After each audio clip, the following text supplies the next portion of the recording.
Welcome guys to my YouTube channel English with Sameer. आज हम सीखेंगे फ्यूचर इंडेफिनिट टेंस क्या होता है, कब हम इस टेंस को यूज़ करते हैं एंड क्या इस टेंस की पहचान होती है एंड कब हम यूज़ करते हैं गोइंग टू के स्ट्रक्चर को। बिकॉज काफ़ी लोग कंफ्यूज्ड हैं कब हम गोइंग टू के स्ट्रक्चर को यूज़ करें एंड कब हम फ्यूचर इंडेफिनिट टेंस को यूज़ करें। सो आज इस कन्फ्यूज़न को डिटेल में टैकल करेंगे और अप्रोच करेंगे राइट डायरेक्शन के साथ किस तरह से इन दोनों को यूज़ किया जाता है। और अगर आप इस चैनल पर नए हैं तो प्लीज़ सब्सक्राइब कर दें और बेल आइकन को प्रेस कर दें ताकि फ्यूचर की अपडेट सबसे पहले आप तक पहुंच सकें। और इस चैनल पे मैं पहले से ही अपलोड कर चुका हूं पास्ट के सारे टेंसेज और प्रेजेंट के सारे टेंसेज।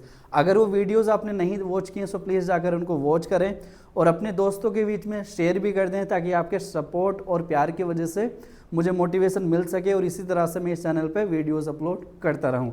सो चलिए स्टार्ट करते हैं। आज का सेशन है जो हमारा फ्यूचर इंडेफिनिट टेंस पे है, कब हम इस टेंस को यूज़ करते हैं एंड क्या इस टेंस की पहचान होती है। सो आज डिटेल में वन बाय वन हम चीज़ों को लर्न करेंगे ताकि फ्यूचर में हमें किसी भी तरह की कोई भी प्रॉब्लम ना हो इस टेंस को यूज़ करने में। सो आप मुझे थोड़ा सा अपना कीमती टाइम दीजिए, मैं आपको ये टेंस लर्न करा दूंगा। इस वीडियो के एंड तक आपको दोबारा कहीं और जाने की ज़रूरत नहीं पड़ेगी इस टेंस को लर्न करने की।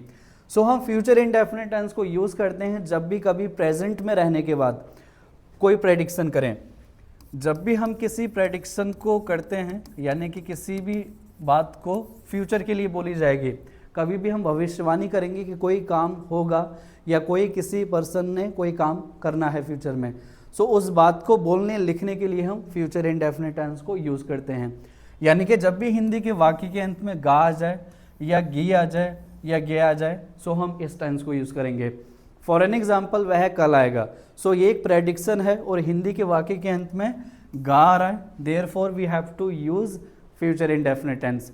सीता खाना बनाएगी, अगेन बनाएगी गी आ गया, सो हम फ्यूचर इंडेफिनिट टेंस को यूज़ करेंगे। या फिर मैं कहूँ वे लोग जाएंगे, सो अगेन ये एक प्रेडिक्शन है और हिंदी के वाक्य के अंत में गे आ रहा है, सो हम फ्यूचर इंडेफिनिट टेंस को यूज़ करके इन तीनों सेंटेंसेस को बोल या लिख सकते हैं। आइए डिटेल में लर्न करते हैं इन स्ट्रक्चर्स के थ्रू कब कैसे हम इस टेंस के स्ट्रक्चर्स को फॉर्म करके सेंटेंसेस बोल या लिख सकते हैं। सो वेरी फर्स्ट स्ट्रक्चर होता है अफर्मेटिव। अफर्मेटिव के लिए हम सबसे पहले सब्जेक्ट पुट करेंगे, उसके बाद विल लिखेंगे। कुछ लोग विल की जगह शैल को भी यूज़ करते हैं जो कि टोटली इनकरेक्ट है। अब टेंस में शैल का यूज़ नहीं होता है, सिर्फ विल का यूज़ करें आप, बिकॉज शैल को as a model verb use किया जाता है। For an example shall we start now, क्या अब हमें स्टार्ट करना चाहिए। सो इसका जो शैल का मतलब है चाहिए के सेंस में हम यूज़ कर रहे हैं, यानी as a model verb use कर रहे हैं।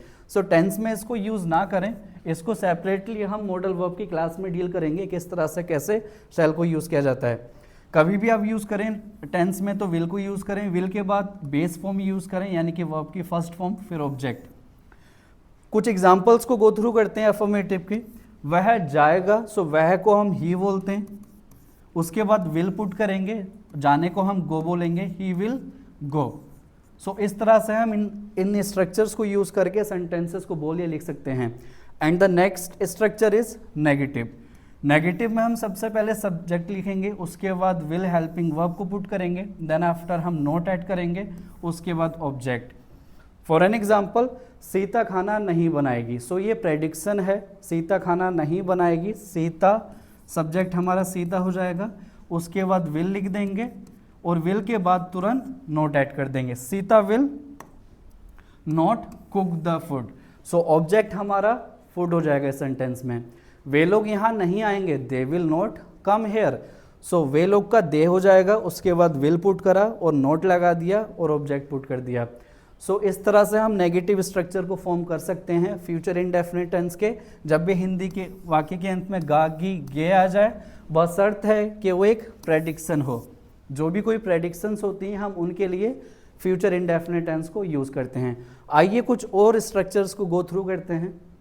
फिर उसके बाद है इंट्रोगेटिव। इंट्रोगेटिव के लिए हम विल को ऐड पहले करेंगे, यानी कि फर्स्ट नंबर पे हमारी हेल्पिंग वर्ब लिखी जाती है, सेकंड नंबर पे हम सब्जेक्ट लिखते हैं, थर्ड नंबर पे हम वर्ब की फर्स्ट फॉर्म यानी कि बेस फॉर्म को ऐड ऑन करते हैं, उसके बाद हम एक ऑब्जेक्ट लिखेंगे।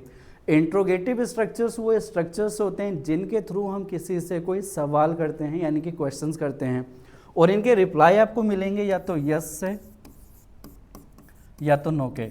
यस या नो के जो भी रिप्लाईज होते हैं वो इंट्रोगेटिव सेंटेंसेस से मिलते हैं और इनकी हिंदी की स्टार्टिंग की जाती है क्या से। जो भी सेंटेंस आपका हिंदी में क्या से स्टार्ट हो सो उसको आप इस इंट्रोगेटिव स्ट्रक्चर से लिख या बोल सकते हैं। फॉर एन एग्जाम्पल, क्या आप लोग इस काम को करोगे? सो आपके लिए हमने यू को यूज़ करना है, बट यू से पहले हमने विल को ऐड करना है। Will you do this work? And next sentences, क्या सरकार हमारी सहायता करेगी? Will the government help us?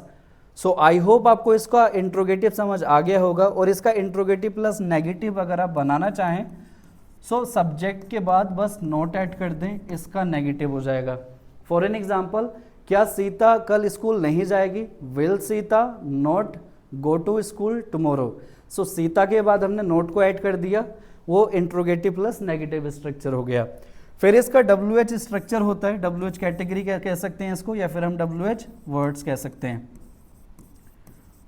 कुछ लोग इसको WH फैमिली के नाम से भी जानते हैं, जो कि टोटली इनकरेक्ट है। इंग्लिश में WH फैमिली नाम के कोई वर्ड्स नहीं होते, सिर्फ हम WH वर्ड्स कह सकते हैं या फिर WH कैटेगरी कह सकते हैं।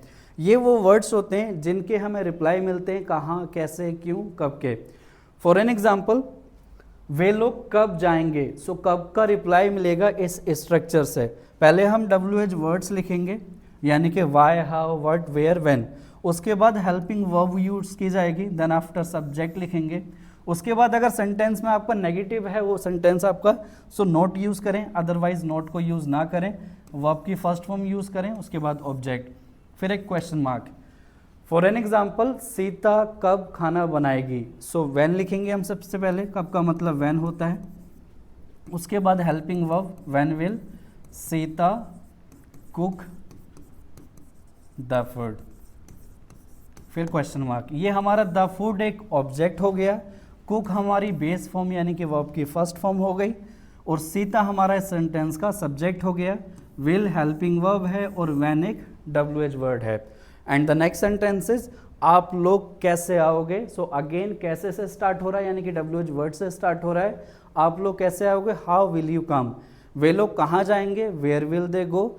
और अगर इसमें आप नेगेटिव बनाना चाहते हैं तो नेगेटिव के लिए तुरंत आप सब्जेक्ट के बाद नोट ऐड कर दें। फॉर एन एग्जाम्पल, वे लोग क्या नहीं करेंगे? What will they not do? So they के बाद हम नोट ऐड कर देंगे, इसका नेगेटिव स्ट्रक्चर हो जाएगा। एंड अनदर एग्जाम्पल इज, आप लोग पढ़ाई क्यों नहीं करोगे? Why will you not study?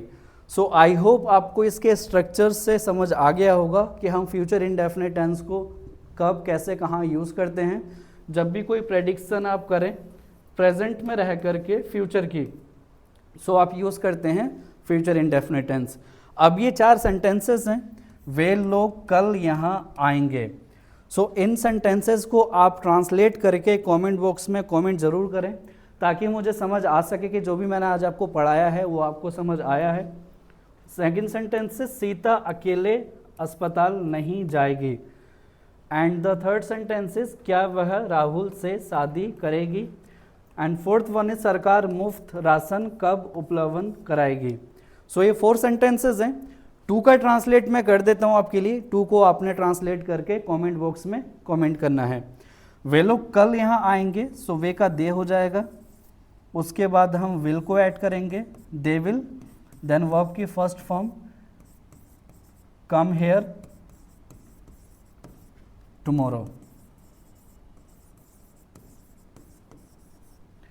And the next sentence is, Sita अस्पताल अकेले नहीं जाएगी। Sita will not go to hospital alone. So इस तरह से हम इन दोनों सेंटेंसेस को ट्रांसलेट कर सकते हैं। अब ये 2 सेंटेंसेस हैं, इनको आप कमेंट बॉक्स में कमेंट ज़रूर करें अगर आपको मेरा पढ़ाया हुआ थोड़ा सा भी समझ आया है तो।